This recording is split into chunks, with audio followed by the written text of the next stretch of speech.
जब लग गुरु मिले न साचा, तब लग गुरु करो 10 पांचा। क्या गुरु बदल सकते हैं? क्या गुरु बदलने से पाप लगता है? अध्यात्म के इस मैदान में आखिर सही गुरु कौन है? गीता जी में वर्णित तत्वदर्शी संत कौन है? इन सभी प्रश्नों के उत्तर जानने के लिए अवश्य सुनिए जगत गुरु तत्वदर्शी संत रामपाल जी महाराज के मंगल प्रवचन। तो काल तो विलियन है, ये तो खलनायक है। ये क्या करता है कि ले अब के तेरे को बच्चे बच्चे दे देता हूँ, अगले जन्म में उसको कुतिया की योनि मिलती है और एक टाइम में वह 8 बच्चे पैदा करेगी। फिर नु कहेगा ले तू बच्चे पैदा करके छक ले। तो वह दुर्गति जा करवाई खड़ी कर ली, अपने जी ने साका पैदा कर लिया समस्या। और परमात्मा कहते हैं होले सुहागण सुरता त्यारे मालिक गिर जाना है हेतु। तो होले सुहागण सुरता त्यारे मालिक गिर जाना है तेरा। सोन शेखर बर तारे मालिक गिर जाना है।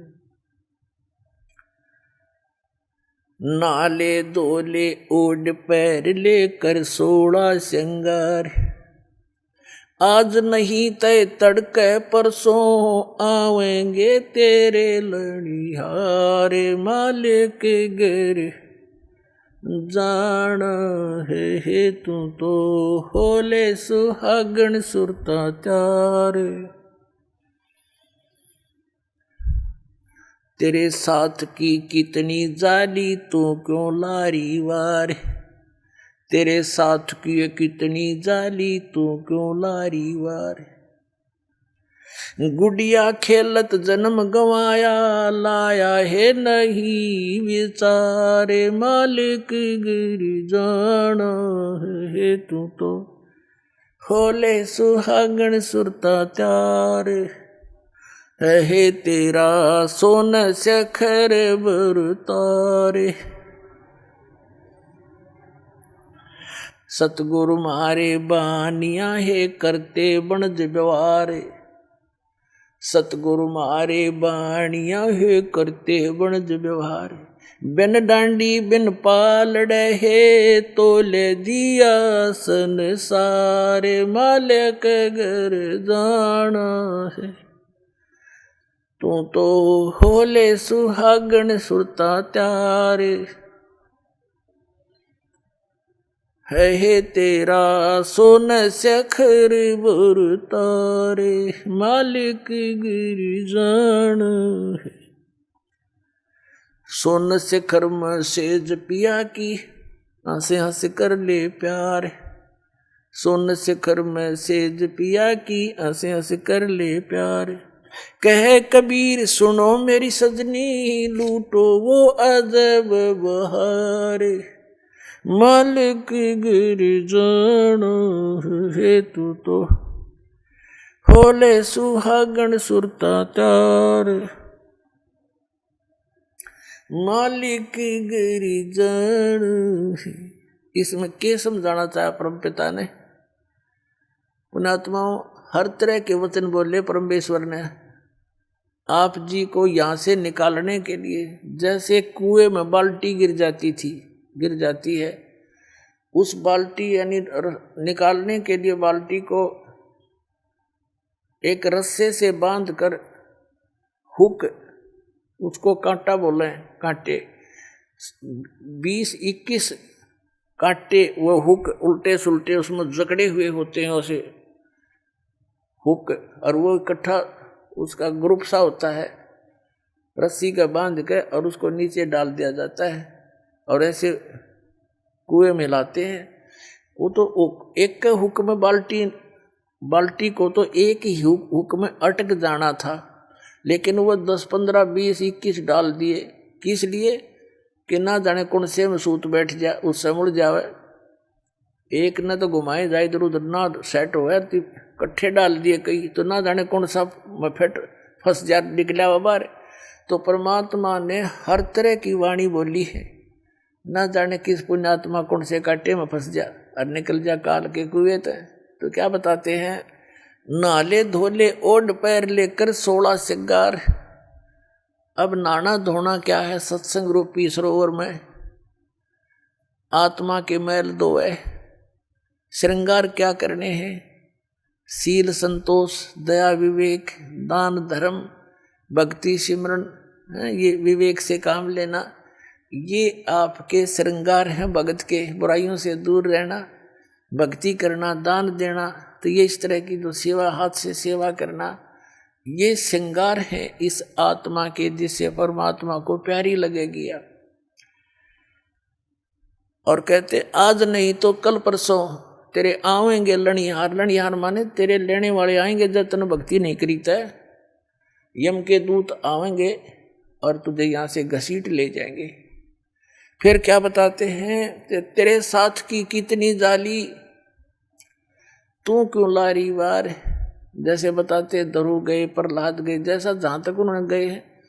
और क्योंकि परमात्मा कबीर जी के आने से पहले आप जी को किसी भी ऐसी आत्मा का ज्ञान नहीं था जो मोक्ष को प्राप्त हुई है। आप जी केवल धरु, प्रहलाद, मीरा बाई और इनको इस तरह की जो आत्माएं थी, इनको पार समझते थे। उसी तरह भगवान ने आके ज्ञान देना चाहा ताकि इनकी वास्ता अटके भगवान में लगे। फिर सही स्थान की टिकट मिल गई तो वो तो वहीं जाकर छोड़ देगा। उन्होंने इसलिए ये ज्ञान दिया कि तेरे साथ की कितनी जाली तो क्यों लारी वार। कौन गया, धरु गया, प्रहलाद गया, मीराबाई गई हैं और बहुत से महापुरुष गए। तू क्यों लारी वार। और गुड़िया खेलत तन जन्म गंवा दिए, लाया नहीं विचार।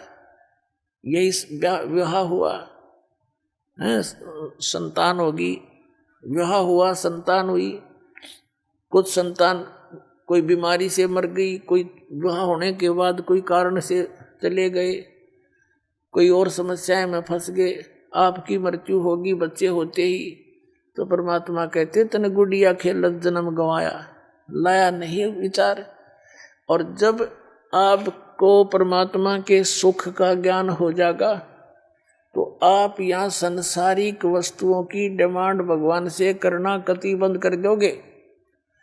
फिर भी ये दयालु है भगवान, इनको मालूम है कि ये कैसे समाज में रह रहे हैं। तो आप जी को जैसे भी वो निकालना उचित समझेंगे वैसी ही व्यवस्था आपके लिए कर देंगे। जैसे कोई रोगी है और रोगी डॉक्टर के पास जाता है, डॉक्टर उसको ज़्यादा सीरियस देखकर एडमिट भी कर लेता है, नहीं तो औषधि भी देकर भेज देता है। अब डॉक्टर के ट्रीटमेंट में मरीज अपनी टांग अड़ावे कि ना मैं ऐसे नहीं, ऐसे नहीं, ऐसे ना करो, ऐसे ना दो, ऐसे नहीं खाऊं गोली, ऐसे मैं परहेज नहीं रखूं। तो फिर वो स्वस्थ होने की बात ना देखे, वो स्वस्थ नहीं हो सकता। डॉक्टर की सारी बात माननी पड़ेगी और डॉक्टर के हर एक ट्रीटमेंट को निर्विरोध ग्रहण करना पड़ेगा, तभी आप सफल हो सकोगे। तो अब आप आगे परमात्मा के इस हॉस्पिटल में, या आत्मा युगों युगों से जन्म और मृत्यु के रोग से ग्रस्त है और अब इसका ये रोग कटेगा। तो इसमें आप मरीज हैं, इसमें मरीज ने अपनी बात नहीं अड़ानी चाहिए, अपनी नहीं चलानी चाहिए। यदि आप ये रोग कटवाना चाहते हो और आपने वैसे यहीं पर रहना है तो इस सतलोक आश्रम जैसी भक्ति पृथ्वी पर नहीं, आपने यहीं रहना है। यहीं कोई जो जैसी भक्ति आप करोगे वो तो धन आपका इकट्ठा हो ही रहा है। मर्यादा नहीं रखोगे, तोड़ दोगे, तो फिर जिस दौरान आप मर्यादा तोड़ रहे होगे, टूट आपका नाम खंड हो चुका होगा और उस दौरान कोई आपका ऐसा संस्कार आज आपकी मृत्यु होनी हो तो आपकी मौत हो जाएगी फिर।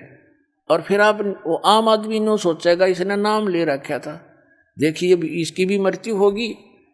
और गुरुजी तो ये कहा करते भी हमारा नाम लेने के बाद ये हो ही नहीं सकता, पुण्यात्माओं, ये दास नहीं कह रहा, ये परमात्मा ने कह रखे, वो वचन दोहराता हूं मैं। और भगवान का वचन झूठा नहीं हो सकता। झूठे तो हम हैं जो मर्यादा नहीं रखते। हम ऊपर तो भगत जी के अंदर से 100 गलतियां कर जाते हैं, तो फिर इस तरह बात नहीं बनेगी। ऊपर और अंदर भक्तों ने बाहर और भीतर एक जैसा रहना पड़ेगा।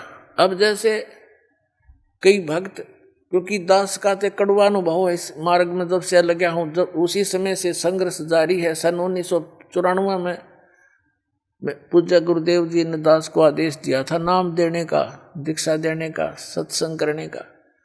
उसी दिन से देख रहा है कि जब दुखी जीव आते थे, उनको खूब लाभ होता था, बहुत साथ लगे रहते थे। और फिर कोई मर्यादा भंग कर देते थे समाज में जाकर, तो वो फिर उनका नाम खंड हो जाने से ऊपर से तो वो भगत दिखे, अंदर में दोष आ गया, भगवान रिजेक्ट कर देता, वो नाम छोड़कर चले जाते। अब उन्होंने 2 वर्ष 3 वर्ष जो भक्ति की, सत भक्ति जो दास ने बता रखी, कबीर साहब ने बता रखी है, दास ने आपके तक पहुंचा रखी है। इस भक्ति के करने से आपको कितना लाभ होगा। जिसको सतनाम तो हम दे ही देते हैं 2-4 महीने के बाद। इस सतनाम की इतनी जबरदस्त कमाई है आपकी। क्या बताया है?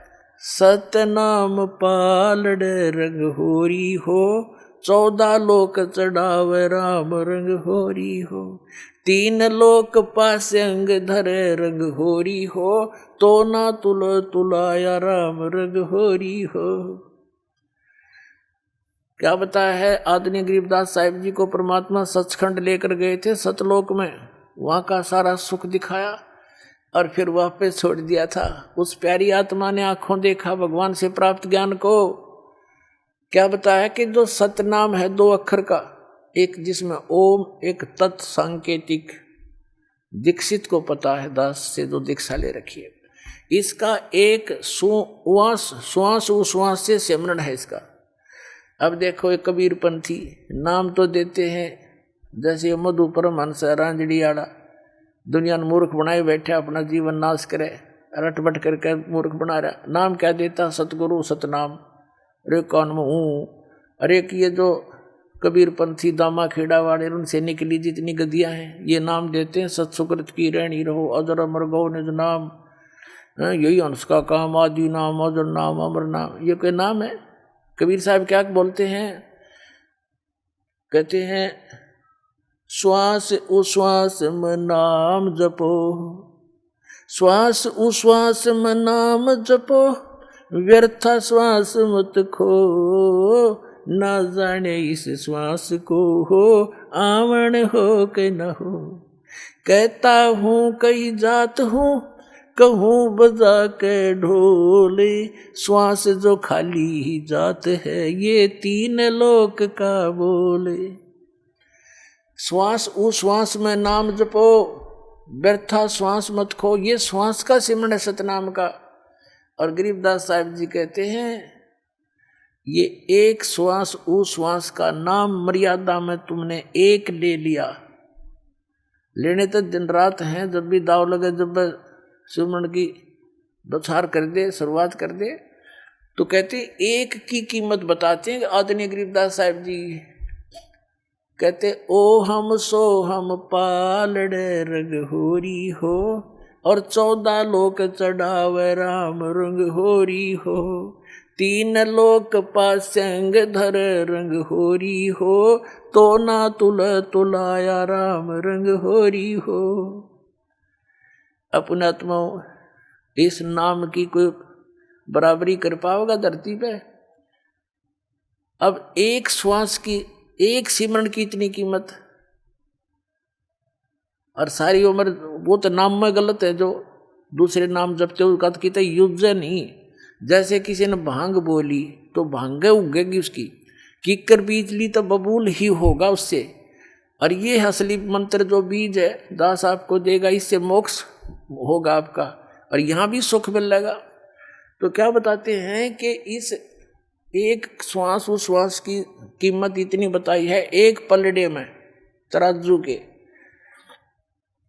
यु मंत्र का एक सुमन की कीमत रख दे, और दूसरे में यहाँ के 14 लोक, शिव का लोक, विष्णु जी का लोक, ब्रह्मा जी का लोक, और ये दुर्गा का लोक, और ऊपर ये सारे जो ब्रह्मलोक और स्वर्गलोक और ये जितने सारे दर्जे 14 लोक, और ये 3 लोक, पृथ्वी लोक और पाताल, और ये स्वर्ग, एक कॉमन स्वर्ग है, एक ब्रह्मलोक में स्वर्ग है, ये कॉमन स्वर्ग, ये तो 5 सिंह रख दे, 5 सिंह, ये तो सौदे में नहीं है। जैसे दास का जन्म एक किसान घर में हुआ था, तो ये बनिए लोग आया करते थे कणक खरीदने के लिए, तो हमारे पिताजी कहते थे, भाई सेठ जी तेरी ताखड़ी दिखा, तराजू दिखा, एरर तो नहीं है इसमें, तो वो दिखाता था, उसमें कोई एरर होती तो ठीक कर ली जाती थी। जैसे गेहूं तोल रहे हैं, तो गेहूं की एक मुट्ठी भर के एक तरफ डाल दिए जाते थे ताकि वो एररलेस हो जाए वो बैलेंस ताखड़ी, और जिस तरफ वो पासिंग जैसे कुछ 10 ग्राम 20 ग्राम की पासिंग थी, तो वो तो एक तराजू में दाने पड़े हैं गेहूं के थोड़े से 20 30 50, और उसी साइड में बट्टे रख लिए जाते थे। तो क्या बताते हैं कि ओ हम सो हम पालड़े रंग होरी हो, ये सतनाम पालड़े रंग होरी हो, और 14 लोग से ढावे, दूसरी साइड में 14 लोग से ढावे राम रंग होरी हो, और ये 3 लोग तो पासिंग में यूजलेस, उसका तो कोई सौदा ही नहीं। तो ना तुले तुलाया राम रंग होरी हो, इतनी कीमत है इसकी।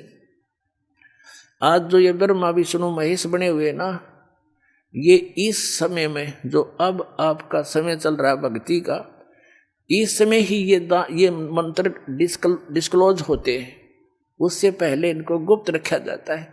कबीर साहब कहते हैं, सो हम शब्द हम जग में लाए, सार शब्द हमने गुप्त छिपाए, और सार नाम की आदि नाम की तो छींट भी ना लागण देते।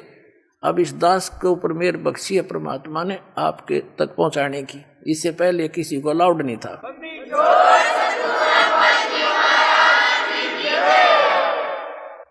तो अब जैसे दास जो बताना चाह रहा था, इस सारा कुछ उदाहरण देकर कि जो भक्त 1 वर्ष 2 वर्ष 3 वर्ष रह के सतभक्ति करके, क्योंकि सुख होते ही काल फिर घसीट ले जाता है इसको, तो कबीर साहब कहते हैं कि हे परमात्मा, सुख हमें समझाना चाहते हैं कि आप ऐसे फरियाद कराया करो मेरे आगे। कबीर साहब कहते हैं, सुख के माथे पत्थर पड़ो, जो नाम हृदय ते जावे, और बलिहारी व दुख के जो पल पल नाम रटावे। ये परमात्मा, इसे सुख के आग लगो जो जिसे तेरा नाम की भूल पड़े। हे दाता, इतना दुख दिए रखना, तेरी याद बनी रहे। तो जब इस जीवन में यू संसारिक यहाँ का नकली सुख हो जाता है, भगवान से यू सुख दूर करता है, तो परमात्मा कहते हैं इसे सुख के आग लगे तो भगवान से बिछोड़े हमको। तो क्या, जैसे फिर वो क्या बनता है, वो भक्त नाम छोड़ गए। अब उनकी जो बैटरी जितनी चार्ज होगी 1 वर्ष में 2 वर्ष में सतनाम और प्रथम मंत्र से, तो वह तो शटोर होगी उसकी। अब आगे चाहे वो जाप करे चाहे ना करे, उसका कोई यूज नहीं। कबीर साहब कहते हैं कि सतगुरु संगत छोड़ के, गरीबदास जी कहते हैं, सतगुरु संगत छोड़कर लाख वर्ष जप कीने, इंद्री कर्म ना मोक्ष होवे फिर काल के अधीन। सतगुरु की, तत्वदर्शी संत की संगत न छोड़ के चाहे लाख वर्ष फिर उन मंत्रा का जाप करते रहना, वो कनेक्शन खत्म हो लिया, आपका उस विद्यालय से नाम कट गया। अब करें जाके तोड़ कुछ भी करता रहे। तो क्या कहते हैं, सतगुरु संगत छोड़ के चाहे लाख वर्ष जप कीन, इंद्री कर्म ना मोक्ष होए। ये पाप जो इंद्रियों से किए हुए जो कर्म हैं, ये पाप नष्ट नहीं हो सकते, और फिर काल के अधीन, काल के अंडर रहेगा। अब जैसे वो नाम त्याग गए, और जैसे भी घिसी पेटी वो जो हमने बता रखे मंत्र वो करते भी रहो, जब कनेक्शन कट गया तो स्विच ऑन करते रहो चाहे ऑफ करते रहो, उससे कुछ होना ही नहीं। तो फिर वो ये सोचते हैं कि हमने नाम भी छोड़ दिया, अब हमने कौन सी की आनी होगी, हमारी तो मौज हो रही है। अब ये इतनी बेअकल के इंसान करते हैं ये बातें पुण्यात्माओं, जिनको ज्ञान संपूर्ण हुआ नहीं और अर्धा नहीं छदाए और देखा देखी भक्ति का यो रंग नहीं ठहरावे। कबीर साहब कहते हैं हृदय में या कसक ज्ञान की हुई नहीं कि जैसे बंदी छोड़ दयाल जी तुम तक हमारी दौड़, और जैसे काग जहाज का अब सूझ जाए और नहीं ठहरे। तो उस दिन ज्ञान संपूर्ण हो जाएगा आपको इस सतलोक आश्रम बरवाड़ा के अतिरिक्त और इस दास के अतिरिक्त और कबीर परमात्मा के अतिरिक्त आपको कहीं ठिकाना दिखाई नहीं देगा।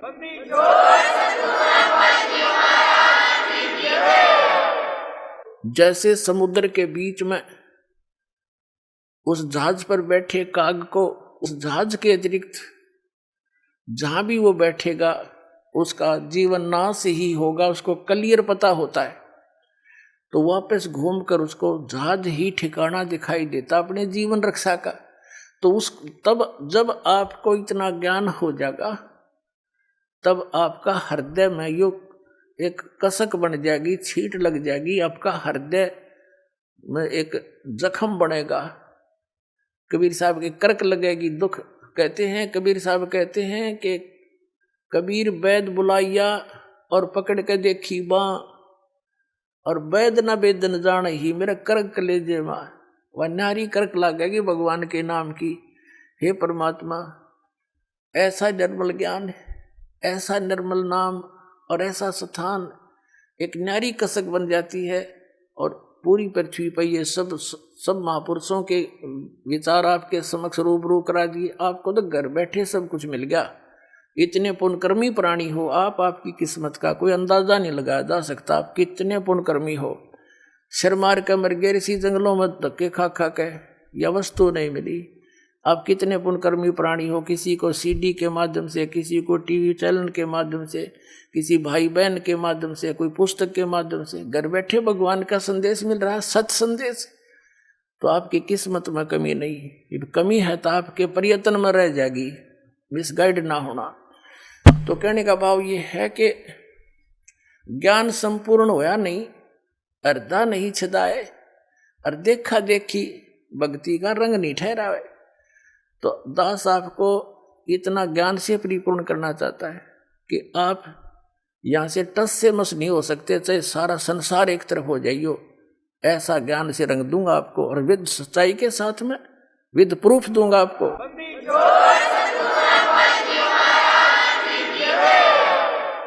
और जब तक आप इस पर दृढ़ नहीं होगे मोक्ष नहीं हो सकता। नहीं, कोई भी आपको सफर में बीच में आकर विचलित कर देगा और मिसगाइड करके दूसरा मार्ग पकड़ा देगा, भटके रही हो जंगल में फिर। तो क्या बताना चाहते हैं परमात्मा कि जैसे वो यहां से विमुख हो गए,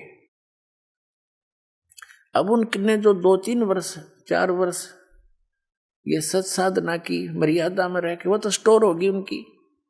तो जब तक वो सुख चलेंगे उसके, उस पुण्य के, उस भक्ति के, तो उस पर कोई आपत्ति भी ना आवे, वो सुख मिलेंगे। और तो वो ये सोच बैठा, ये अज्ञानता का परिणाम है कि मैंने नाम भी छोड़ दिया, मुझे तेनू की नो मौज हो रही है। तो उसका दास को पता है वो के मौज हो रही है। जब वो बैटरी डाउन होएगी, पूरब की चार्ज हुई, फिर देखना उसने। अब दास ने देखा है जो यहां से नाम त्याग कर चले गए थे, कुछ दिन तो ठीक चले, फिर उनके लागे काल के झटके, फिर न जाने कितने कष्ट आने लगे, फिर वापस आकर यही शरण प्राप्त की, उनका जब जीवन सुरक्षा हुई। तो पुण्यात्मा अब क्या बताना चाहता है दास के, जैसे ये ब्रह्मा विष्णु महेश कौन है, इनको इतनी उच्च पोस्ट प्राप्त कैसे हुई, ये साधना इन्होंने कहाँ करी। ये तो जैसे आप देवी भागवत के प्रथम स्कंद के अंदर आपको दिखाया कि ब्रह्मा जी ने विष्णु जी से पूछा, हे भगवान, आप तो सब देवताओं के देवता, सर्वेश्वर हो, सारी सृष्टि के कर्ता हो, और आप भी समाधि लगाए बैठे हो, किस देवता की भक्ति करते हो? तो संग विष्णु जी कहते हैं कि मैं अधिकतर तप करता रहता हूँ, तप करके फिर बैटरी चार्ज करता हूँ, राक्षसों के साथ लड़ता हूँ, फिर तप करके और फिर उनको मार देता हूँ। ये मेरी ड्यूटी है। बता, पहले क्यों ना हमारे ऐसा शक्तिशाली था तो बिना तप करे मार दे उन्हें। कहते पहले तो मैं तप करता हूँ, फिर राक्षसों के साथ युद्ध करता हूँ, बैटरी चार्ज करके सिद्धि प्राप्त करके। वो वहाँ डले ढोए और वो पाप और करवा दिए काल ने, वो राक्षस मरवा के, और वो पाप का भागी शान दिया उस देव पुण्यात्मा को। और वो पिछले जन्म के पुण्य है, वो एज इट इज उसका सुख भी है, अच्छी पोस्ट प्राप्त भी है उनको। और फिर क्या कहता, मैं दुर्गा की पूजा करता हूँ, देवी से अतिरिक्त मैं किसी देव को नहीं जानता और कोई भगवान को नहीं। तो इस साधना से उनको विष्णु पद मिल जाएगा, जो साधना वो कर रहे हैं। ये जो साधना आपको आज अब मिल रही है कलयुग में, ये स्टार्ट है। अब ये हजारों वर्षों तक चलेगा ये ज्ञान, और कोई संत नहीं होगा।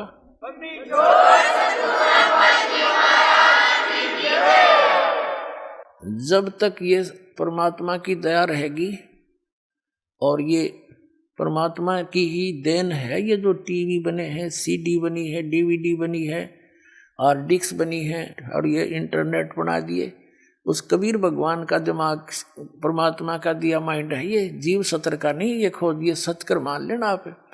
और यह खोज भी आपके लिए करवाई है कि मेरे बच्चे घर बैठे अपने घर में मेरा सारा ज्ञान ग्रहण करके फिर दीक्षा लेना आवे, आके भक्ति कर लेंगे, इनको घर बैठे भगवान की भक्ति मिलेगी। नहीं तो यही मनुष्य पिछला इतिहास देख लो, सतयुग से लेकर आज तक हमने देखे, हमारे जो दास का किसान घर में जन्म हुआ, और हमने अपने गेहूं निकालने के लिए एक छड़ा बांध के, बैलों का छड़ा, एक किक्कर का, ईंस का कांटेदार एक छड़ा सा लेकर उसकी झाड़ी का टहनी काट के और 2 बैला के पीछे बांध के उसने घिसाए जाते ऊपर का। वो 1 महीना में जाकर तूड़ा बना करता। ये औजार थे हमारे। अरीब कट कट कट कर करके 2 घंटा में 100 मन की वान काट लिया आदमी। टेक्निक होगी ये आपको दी है कि समय न बचा के भक्ति पर ला लियो, या भक्ति कर सकते हो। एक माई पीसण लग गया करती, मेरी माँ देखी हमने 4-5 किलो आटा मनवाने 2 घंटा में घसम घसा रहे जाती। करीब 1 घंटे में तो 1 मन 2 मन पीस ले जाए। तो ये जो समय आपको बचाया है, इसका सदुपयोग करो। आप लागे दुरुपयोग करने, ताश खेलन, टीवी में सिनेमा देखने में खोने लगे, या कि तो राजनीति की बातें करो, आजा ताश खेलेंगे। ये मानस मनुष्य जीवन नो नाश करने का है। इसकी कीमत का पता लगेगा जब कलेजा फटेगा तुम्हारा। अभी तो भांग के नशे में जीवन नाश कर रहे हैं। तो कहने का भाव ये है कि ये जो सत साधना आप कर रहे हो, ये दास ने सीडी बना रखी है और ज्ञान की हार्ड डिस्क बनने लग रही है सारी। ये सुरक्षित हो जाएंगी, सेव हो जाएंगी सबके कंप्यूटरों में। और ये दास ऐसी व्यवस्था करके जाएगा कि ये दास के जाने के बाद भी ये टीवी के माध्यम से, सीडी के माध्यम से ये ज्ञान भी और ये भक्ति और तीनों नाम भी प्रॉपरली दिए जाया करेंगे, और पूरा विश्व पार होगा और हजारों वर्षों तक ये टेक्निक चलेगी।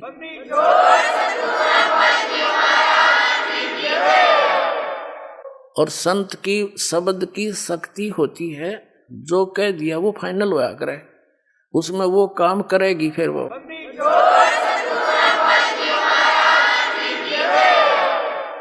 और वो शक्ति भगवान की होती है, कबीर भगवान की शक्ति है, उसमें काम करेगी। तो क्या होता है, जो अब इस समय में निकल गए सतलोक पहुंच जाएंगे, करोड़ों की, लाखों की, अरबों की संख्या में इनका मोक्ष होगा, आपका अरबों की संख्या में।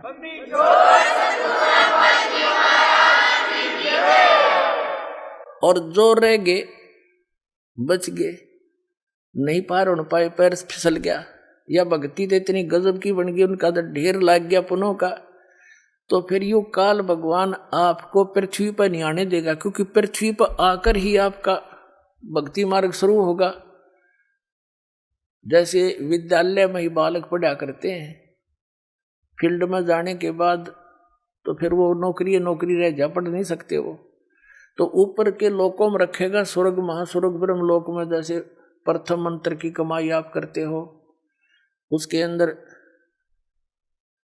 नीचे से जाप है, जैसे कमल है हमारे शरीर में, वो इसमें गणेश जी का जाप है, सावित्री ब्रह्मा जी का जाप है, विष्णु और लक्ष्मी जी का जाप है, महादेव पार्वती जी का भी जाप है जो आपको दिया जाता है, दुर्गा जी का भी जाप है, और फिर इस काल भगवान का ओम नाम है।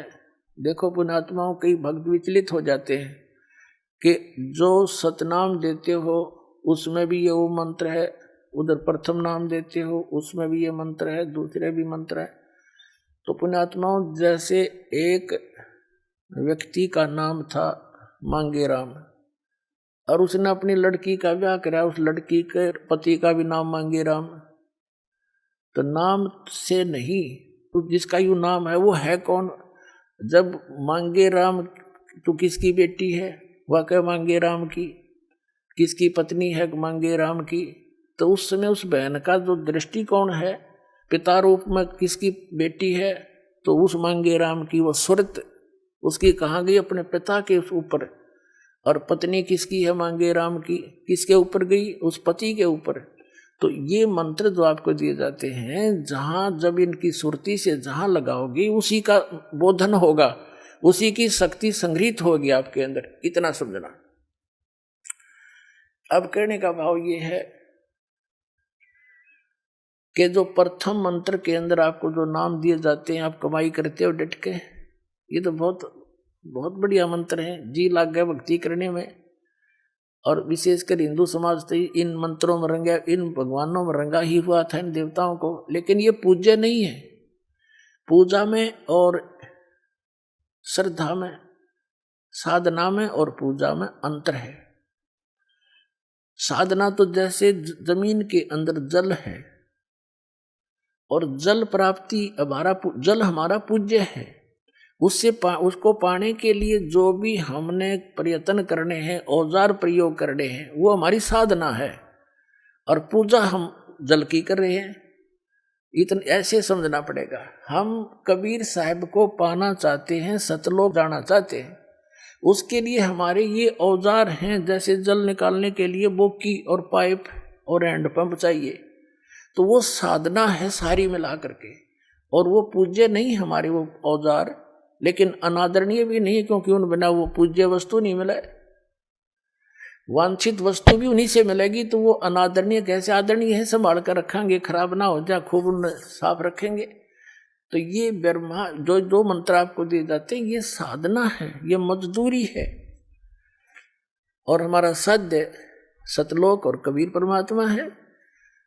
तो कहने का भाव ये है कि जैसे आप प्रथम मंत्र का जाप करते और नाम आपका रह गया, पार नहीं हुई, यहीं रह गए, फिसल गए, तो सबसे पहले आपको गणेश जी के लोक में गण बनाया जाएगा, गण।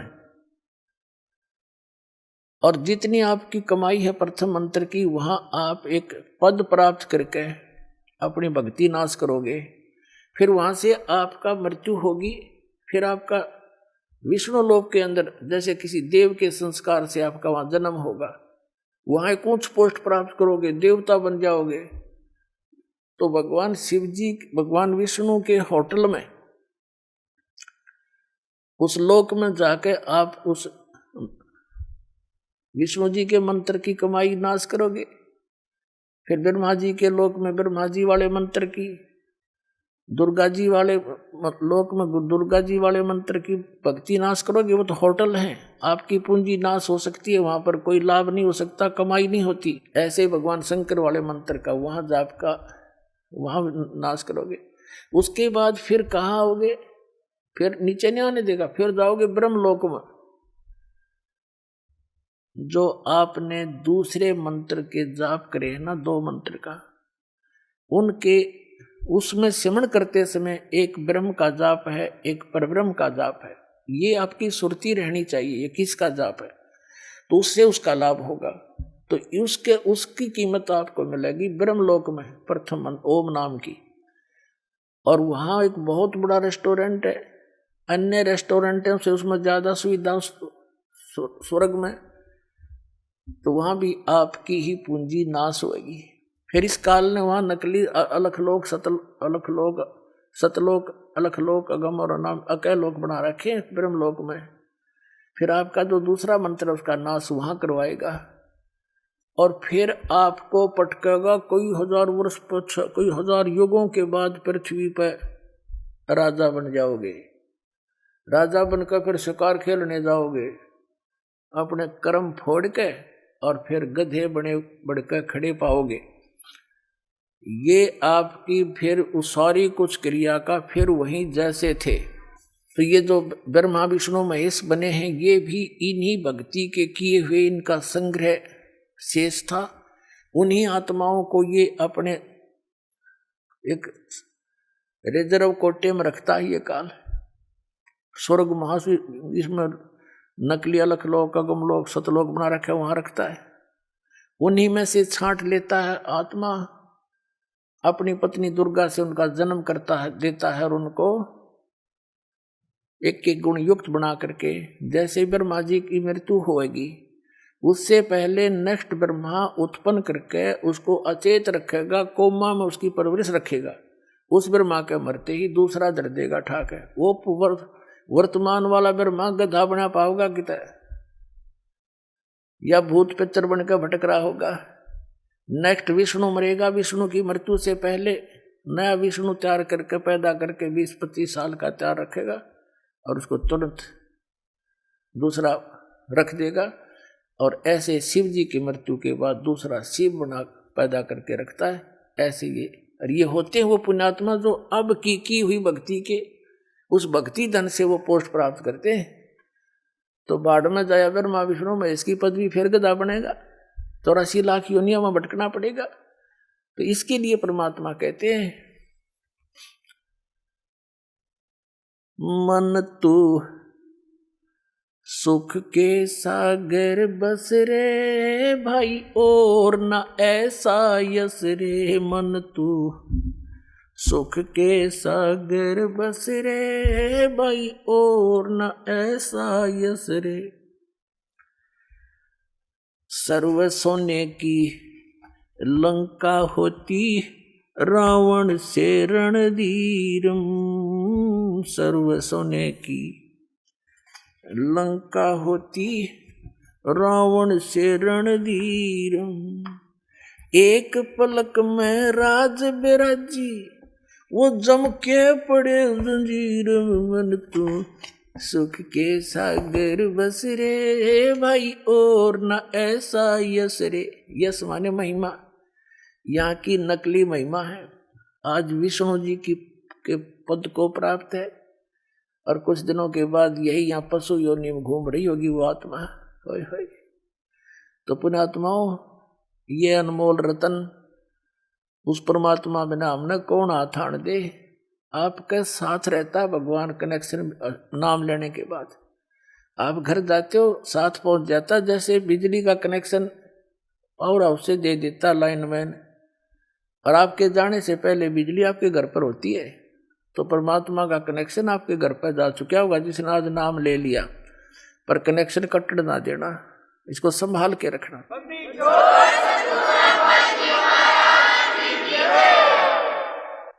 अब क्या बताना चाहता है दास आपको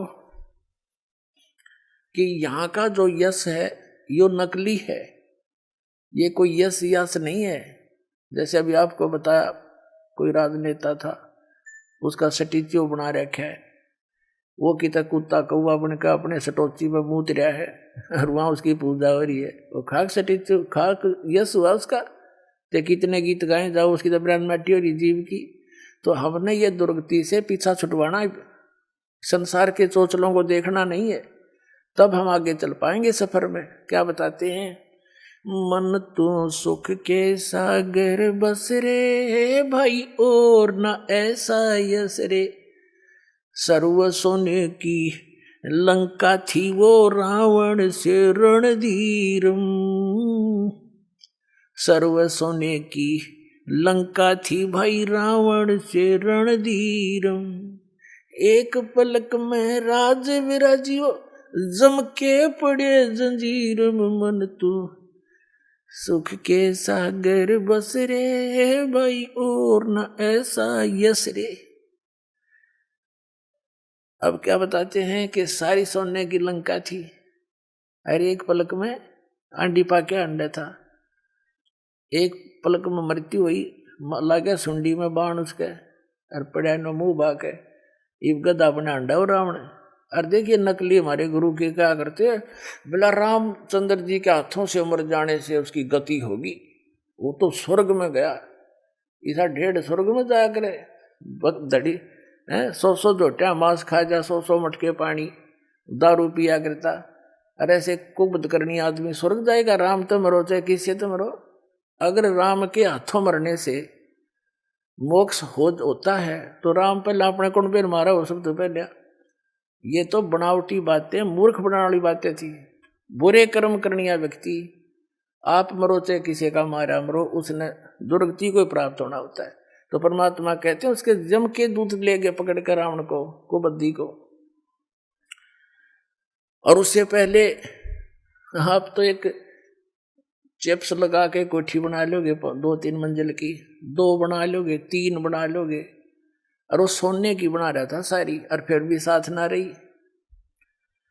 कहते हैं भक्ति बिना क्या होत है ये भरम रहा संसार, रति कंचन पाया नहीं रावण चलती बार।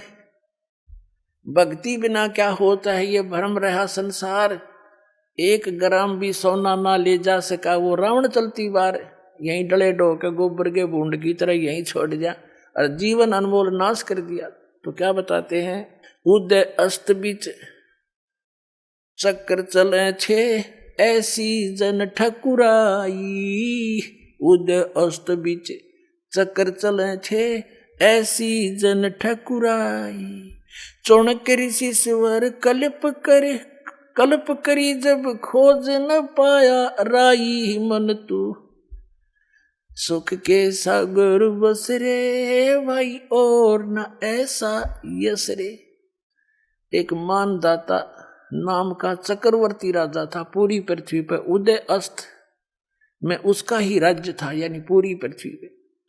उसने कुबद भाई, उसके सैनिक भी कुबद्दी हो गए, क्यों जिसके ऊपर कोई रोक टोक नहीं, सब राजा था, राजा तथा प्रजा।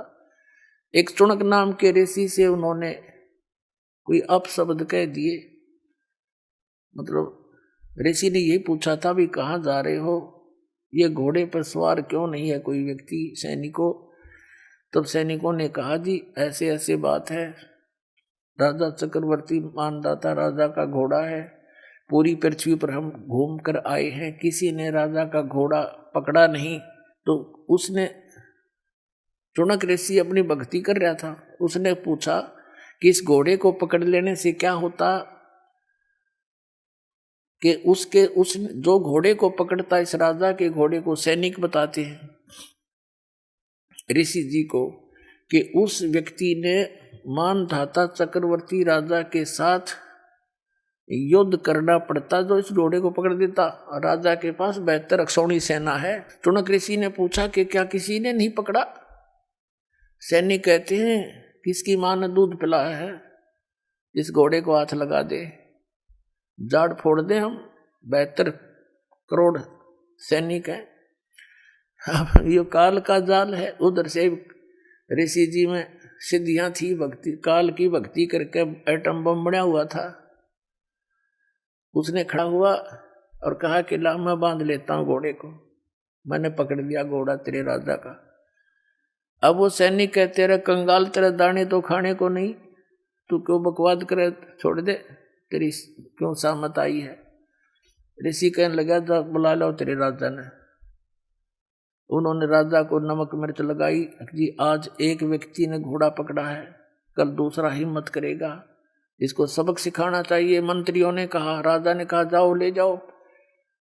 एक आदमी को मारने के लिए 18 करोड़ यानी 72 करोड़ सेना की 4 विभाग बना दिए, 4 टुकड़ी बना दी, एक टुकड़ी भेज दी। उधर से उस काल के पुजारी चुणक ऋषि ने सारी उम्र साधना करके हठ योग करके सिद्धियां प्राप्त करके एटम बम बना लिया।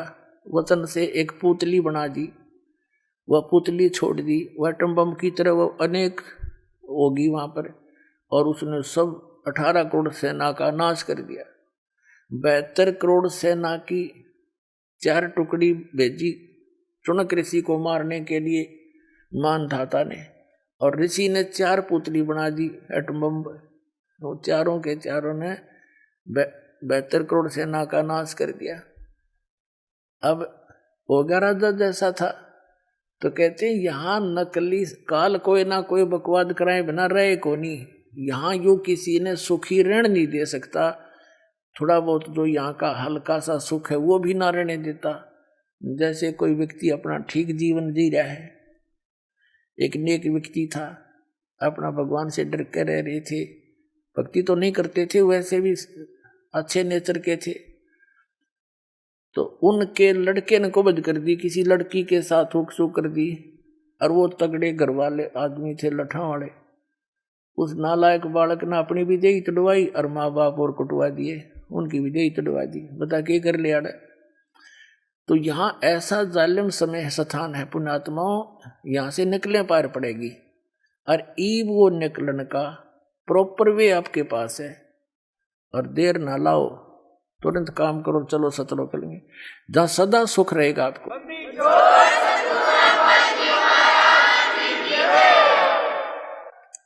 अब क्या बताते हैं, उदय अस्त बीच चक्कर चले थे, मन तू सुख के सागर बस रे भाई, और न ऐसा यस रे। सतलोक को, सचखंड को परमात्मा ने सुख का सागर बताया है। जैसे समुद्र में जब चले जाते हैं बहुत दूर जहाज के माध्यम से, तो समुद्र में जल के अतिरिक्त कोई चीज दिखाई नहीं देती, वो सागर कहलाता है। तो सतलोक के अंदर सुख के अतिरिक्त और कोई वस्तु नजर नहीं आओगी आपने, वो सुख सागर है। अब सुख सागर किसको कहते हैं? शंखों लहर मेहर की उपज, कहर नहीं जा कोई, दास गरीब अचल अविनाशी, सुख का सागर सोई। शंखों लहर मेहर की उपज, जैसे दास के साथ तो बहुत बार बनती है, और पहले भी होता था। एकांत स्थान पर जब होता, एक ऐसी हिलोर उठती अंदर हृदय में, कोई भी कितना दुखदाई व्यक्ति हो, कोई किसी प्रकार की टेंशन हो, वो बिल्कुल खत्म हो जाती। सब अपने से लगते हैं, और चाहकर भी उनके प्रति कोई हेट नफरत बन ही नहीं पाती। तो वो मेहर की लहर उपजी थी हृदय में, मेहर की लहर थी। वह कोई बुरा नहीं लगे था, कोई किसी में दोष दिखाई नहीं देता। तो परमात्मा कहते हैं, और फिर उसके जाने के बाद जैसे थे वही सारे खटड़ा भर जाता है। तो परमात्मा याद दिलाते हैं, उस सतलोक में शंखों लहर मेहर की उपजे, कोई वहाँ बुराई कर ही नहीं सकता। जैसे छोटे बालक हैं 3-4 वर्ष के, इनमें विषय विकार होता ही नहीं, चाह कर भी नहीं हो सकता। तो वहाँ जा करके हमारे अंदर जो क्रोध है, बकवाद है, लोभ है, ये कति खत्म हो जाएंगे। ऐसा ही आपका जीवन होगा, ऐसा ही नर नारी करके वहाँ पर सृष्टि है, वहाँ जो परिवार होगा, जो सुख वहाँ पर है वो यहाँ हो ही नहीं सकता। तो पुण्यात्माओं, कुछ ऐसी बातें हैं जो सार्वजनिक नहीं की जा सकती, तो वो सुख वहाँ पर भी आपको सदा बना रहेगा। तो कहने का भाव है, संकेत ही समझना चाहिए। तो हमने यहाँ बकवाद सब त्याग कर एक राम नाम पर लाग के सतभक्ति पर उन सुविधाओं को प्राप्त करने की चेष्टा करनी है। यहाँ तो ये रेडी नहीं चाहिए, कितना है सुख हो, 1 मिनट में मृत्यु हो जाए, वो सुख न के चाटे। कल गधा बना पड़े, आज मंत्री है, और कल कुत्ता बढ़कर संतरी गली में घूम रहा होगा, तो क्या फायदा इसका? तो इन दुखों को, इस सच्चाई से परिचित होकर, इन दुखों से, इस काल के जाल को से परिचित होकर, फिर परमात्मा कहते हैं, समझा है तो सिर दर पाओ और बहुर नीरे ऐसा दाव। ये दाव है आपका।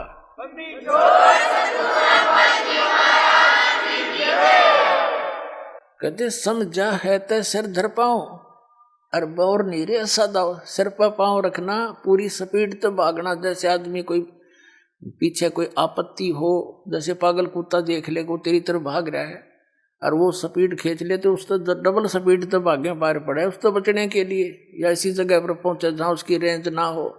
तो ये काल एक पागल कुत्ता हमारे पीछे लग रहा है। अब इससे बचने के लिए कहते समझा है तो सिर दर पाओ, यानी डट कर भक्ति कर, बुराइयां तो दूर रहे, मर्यादा तोड़िए मत, ना तक फिर काल खा जाता है। और बहुत ऐसा दाव, अब ये दाव है आपका, ये गोल्डन चांस है, ये भक्ति का मिलना, इसमें मनुष्य जन्म आपको प्राप्त होना और इस दास का प्राप्त होना, ये योगों पाचा संयोग जुड़ा करते हैं।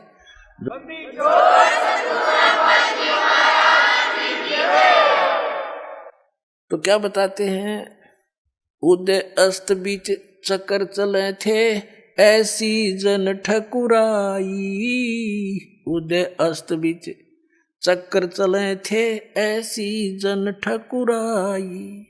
चौणक ऋषि स्वर कल्प करी जब खोज न पाया राई। मन तू सुख के सागर बस रे भाई और न ऐसा यस रे। फिर बताते हैं भाई, दुर्योधन से राजा होते संग एकोतर बाई। दुर्योधन से राजा होते संग इकोतर बाई। 11 अक्षौणी संग चले थी देही गीद न खाई। मन तू सुख के सागर बस रे भाई और न ऐसा यस रे भाई। 60,000 सगड़ के होते कपिल मुनि सुअर खाए। 60,000 सगड़ के होते कपिल मुनि सुअर खाए। एक सपुत्र उत्तान पात का परमात्म पद पाए। मन तू सुख के सागर बस रे भाई और न ऐसा यस रे। कबीर साहब कहते हैं, या तो माता भगत जन या दाता या सूरी, ना तो रह ले बांजड़ी क्यों व्यर्थ गवावे नूरी। कबीर साहब कहते हैं, कह तो माँ भगत जन संत पैदा करे, या दानवीर पैदा करे दानी दाता, और या सूरवीर हो, ना तो कहते हैं इस ताची बांझ बली क्यों व्यर्थ गंवावे नूर। अपने शरीर का भी नाश क्यों करे ये कूतरू पाड़ पाड़ के। अब कहने का भाव ये है, जैसे 60,000 सगड़ के राजा सगड़ के 60,000 उसने पुत्र मांगे, पुत्र ना थे। एक तपस्वी था, उसकी उसने साधना की, उसने उसको 60,000 पुत्र दे दिए। आइए अब हम उन श्रद्धालुओं के अनुभव जानते हैं जो जगत गुरु तत्वदर्शी संत रामपाल जी महाराज जी से दीक्षा प्राप्त कर चुके हैं तथा उनके द्वारा बताए गए भक्ति मार्ग पर चल रहे हैं। क्या नाम है जी आपका? प्रियंका शर्मा। कहाँ से आई जी आप? मैं तहसील राजपुरा, डिस्ट्रिक्ट पटियाला, पंजाब से आई हूँ। संत रामपाल जी महाराज से कब जुड़े आप? संत रामपाल जी महाराज से हम 2013 में जुड़े। संत रामपाल जी महाराज से नाम दीक्षा लेने से पहले आप क्या भक्ति करते थे? सर, मैं उत्तराखंड से बिलोंग करती हूँ, तो उत्तराखंड से बिलोंग होने के कारण वहाँ जिस प्रकार की भी परंपरागत साधनाएं होती हैं, देवी देवता पूजना और बलि चढ़ाना, ये साधनाएं करते थे। और इसके साथ मैं शिव जी को बहुत मानती थी, तो शिव जी की जैसे 12-13 साल की उम्र से मैंने व्रत रखने शुरू कर दिए थे और उनकी पूजा करना, शिवलिंग पर दूध जल चढ़ाना, इसके साथ साथ मैं हनुमान चालीसा का पाठ भी करती थी, गुरुद्वारे भी जाती थी, मतलब कि जो भी और साधनाएँ वो भी साथ करती थी, मगर शिव जी में मेरी बहुत आस्था थी। तो फिर आपने संत रामपाल जी महाराज से नाम दीक्षा क्यों ली? संत रामपाल जी महाराज से नाम दीक्षा हमने इसलिए ली क्योंकि उनका जो ज्ञान का आधार है वो शास्त्र हैं। वो सभी शास्त्रों से प्रमाणित ज्ञान बताते हैं कि वेद में ऐसा लिखा है, पुराण में ये लिखा है, जो आप साधना कर रहे हो वो कहीं है लिखा हुआ है, उनका कोई आधार है या नहीं। तो जो हमने ये ज्ञान देखा, ये समझा, इस कारण हमने संत रामपाल जी महाराज से नाम दीक्षा ली। क्या आपको लगता है कि जब हमने संत रामपाल जी महाराज के बहुत सारे श्रद्धालुओं से बात की बहुत सारे लोगों का कहना था कि कोई कैंसर जैसी भयानक बीमारी से पीड़ित था, कोई नशे बहुत ज़्यादा करता था, किसी को आर्थिक परेशानियां थी। इस कारण से उन्होंने संत रामपाल जी महाराज से नाम दीक्षा ली। क्या आपको भी कोई परेशानी थी जिस कारण से आपने संत रामपाल जी महाराज से नाम दीक्षा ली? जी, हमें संत रामपाल जी महाराज से नाम दीक्षा लेने के बाद बहुत से लाभ हुए। सबसे बड़ा लाभ ये बताऊं कि मेरे पापा जो हैं वो जर्दे का बहुत ज़्यादा सेवन करते थे और भी बहुत सारी प्रॉब्लम थी हमारे घर में। हम शारीरिक रूप से भी और आर्थिक मानसिक रूप से हर तरीके से परेशान थे। परंतु जब संत रामपाल जी महाराज की शरण में आने के बाद मेरे पापा का जर्दा छूटा सबसे पहले, और उसके बाद मेरे जो भाई है, एक बार मेरे भाई के पैर पे सांप का जहर चढ़ गया था, तो ट्रीटमेंट कराने के बाद भी बिल्कुल ठीक नहीं हो रहा था, पैर का अंगूठा बिल्कुल गल गया था। तो हमने फिर संत रामपाल जी महाराज से अरदास लगाई। जिस दिन हमने अरदास लगाई उसी दिन से आराम आना शुरू हो गया, और एक हफ्ते में पैर ऐसा हो गया कि जैसे कुछ हुआ ही नहीं था। और भी शारीरिक लाभ हुए। और मेरे पापा का एक बार ट्रेन से आते टाइम मतलब एक्सीडेंट हो गया था, पटरी के साइड में जो खंभा होता है उससे मेरे पापा का सिर लग गया और एक हाथ पापा का छूट गया। तो फिर भी परमात्मा ने बचाव किया। फिर अंदर गए, फिर जब हम ट्रेन से उतरे हमने देखा पापा का पूरा मुंह पे सारे शरीर कपड़े खून से लथपथ थे। तो हमने सुबह 4-5 बजे का टाइम था, तो कहीं डॉक्टर की दुकान भी नहीं खुली हुई थी, तो हमने परमात्मा से प्रार्थना की, घर लाए, पापा का फेस वगैरह धोया। तो जब हमने फेस धो के, हमको ऐसा था भी बहुत ज़्यादा कहीं चोट लगी होगी, तो जब हमने फेस धो के देखा तो पापा के आइज़ के बिल्कुल ऊपर और बिल्कुल छोटी सी चोट लगी थी। हमको डॉक्टर के पास जाने की भी ज़रूरत नहीं पड़ी। परमात्मा ने हमको इतने लाभ दिए। और लाभ ये हुए कि मेरे पापा के पेट में पत्थरी थी, तो परमात्मा से संत रामपाल जी महाराज से अरदास लगाने के बाद वो भी ठीक हुई। और नाम लेने के अगले मंथ हम दिल्ली मैरिज पे गए हुए थे, तो वापस आते टाइम ऑटो में बैठे हुए थे, मैं थी, मेरी मम्मी थी और रिश्तेदार थे। तो हमारे एक्सीडेंट हुआ, हमारा ऑटो बीच रास्ते में पलट गया। तो फिर आसपास के लोगों ने ऑटो सीधा किया, हमको बाहर निकाला।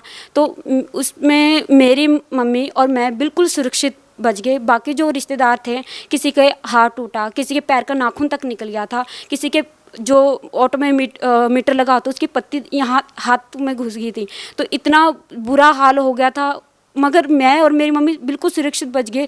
तो इस बात का मुझे इतना दृढ़ विश्वास हुआ कि सही में आज हम जो भक्ति हमने ली है वो सही में सही है, जिस कारण से आज हमारी रक्षा हुई है। और जो रिश्तेदार थे उन्होंने भी इस बात को स्वीकारा भी, हाँ आप जिनकी शरण में हो उनके पास पावर है, जिस कारण से, नहीं तो और भी थे, सभी के चोटें लगी, सिर्फ मैं और मेरी मम्मी बिल्कुल सुरक्षित बच गए। आप भगत समाज को क्या संदेश देना चाहते हैं? भगत समाज से मैं हाथ जोड़कर प्रार्थना करना चाहती हूँ कि आप संत रामपाल जी महाराज को ज्ञान को समझिए। वो शास्त्रों के आधार पर, कोई अपनी तरफ से बात नहीं कर रही, शास्त्रों के आधार पर प्रमाणित ज्ञान बता रहे हैं कि गीता में ऐसा लिखा है, वेद में, पुराण में, बाइबल में, सभी सदग्रंथों से वो बता रहे हैं कि इसमें ऐसा ज्ञान लिखा है। अगर आपको गलत लिखता है तो आप बताइए भी यहाँ पे ये गलत लिखा है। आप अपने सदग्रंथों से मिलान तो कीजिए, उसमें लिखा क्या है, उसमें बताया क्या गया है। फिर आप संत रामपाल जी महाराज के ज्ञान को समझिए, उनकी शरण में आइए। आज लाखों लोग संत रामपाल जी की महाराज की शरण ग्रहण कर रहे हैं, आप भी कीजिए। ये जीवन अनमोल है, ये बार बार नहीं मिलेगा। ये कबीर साहब कहते हैं कि मानव जन्म अनमोल है, ये मिले ना मिले बारंबार, और तरवर से पत्ता टूट गिरे बहु न लगता डार। तो इस अनमोल जीवन को अपने हित में समझते हुए आप संत रामपाल जी महाराज की शरण में आए, अपना कल्याण करें। जी धन्यवाद। सच।